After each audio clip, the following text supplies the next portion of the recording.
বাবু ভাই, আবার বলেন কেমন লাগতেছে আপনার এই প্রকৃতিটা আর নদী নালার মধ্যে বেড়ানো, নদীর উপরে নৌকা চড়া, পাশে দেখেন ডান দিকে তাকায় দেখেন কত সুন্দর সূর্য অস্তমিত যাচ্ছে, এই রকম দৃশ্য কেমন লাগতেছে সব মিলে আপনার? সর্বপ্রথম আমি ধন্যবাদ দিতে চাই আপনাকে যে আপনি এরকম একটা সুন্দর পরিবেশ উপহার দিচ্ছেন এবং কি এরকম একটা সুন্দর টাইমে আমাদেরকে আনতে পেরেছেন।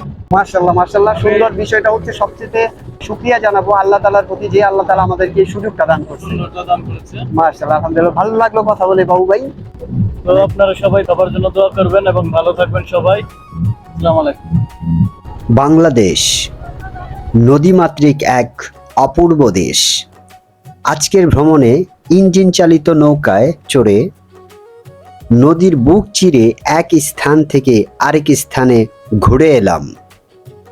চারিদিকে সবুজ গাছপালা, শীতল বাতাস, নদীর শান্ত ঢেউ আর প্রকৃতির অপরূপ সৌন্দর্য এটাও আমার মনকে এক অন্যরকম প্রশান্তিতে ভরে দিল। নদীর পাড়ের নিস্তব্ধ পরিবেশ, পাখির ডাক আর গ্রামের সহজ সরল জীবন যেন প্রকৃতির সঙ্গে নতুন পরিচয় করিয়ে দিল। আমি প্রকৃতি আর সবুজকে ভীষণ ভালোবাসি, তাই এমন প্রতিটি মুহূর্ত ক্যামেরায় ধারণ করে আপনাদের সঙ্গে ভাগ করে নিতে ভালো লাগে। আশা করি আজকের এই নদী ভ্রমণ আপনাদেরও ভালো লাগবে।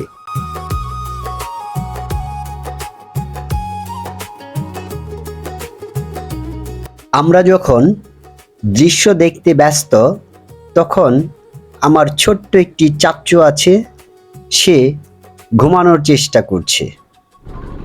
আর এইদিকে সূর্য মামাটিও ঘুমানো প্রস্তুতি নিচ্ছে।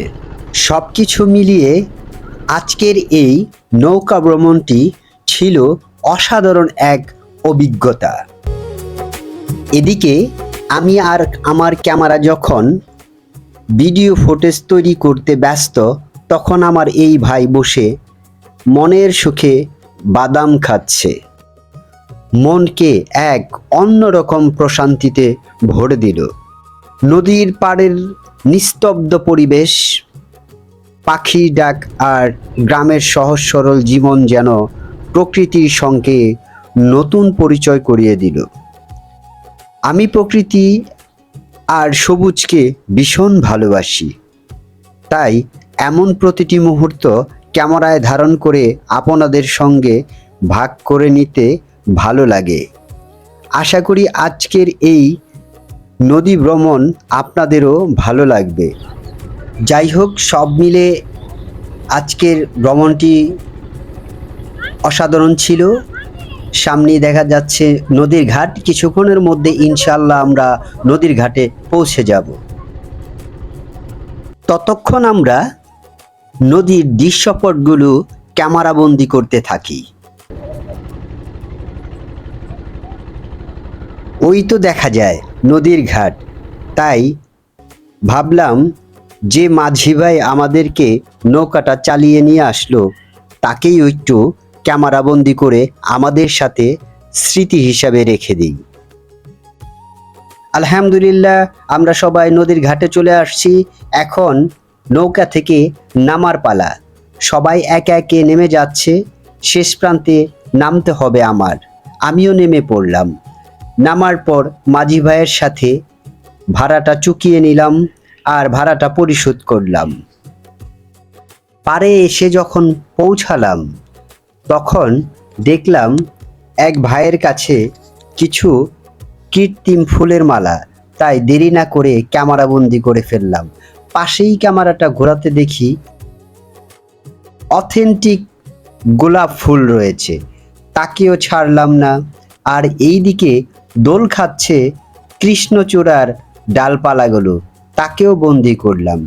আর হঠাৎ করে চোখে পড়ল এক ভাই প্রতিবন্ধী, তিনি কারো কাছে সাহায্য না চেয়ে একটি ওজন মাপার মেশিন আর কিছু মাস্ক সামগ্রী নিয়ে বসেছে বিক্রি করার জন্য।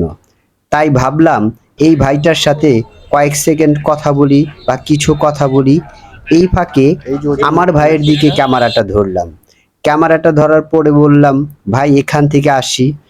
তো ভাইটার কাছে আবার ফিরে এলাম। ফিরে এসে ভাইটাকে বললাম ওজন মাপার কত। সে বলল 5 টাকা। ওজন মাপবো ঠিক, তবে আমি কত টাকা দেব তাকেও বলবো না এবং ক্যামেরাকেও দেখাবো না। আলহামদুলিল্লাহ, আল্লাহ তাআলা আজও আমাকে একটি ভালো কাজ করার সুযোগ দিয়েছেন বলে। এতক্ষণ আমাদের সঙ্গে থাকার জন্য ধন্যবাদ।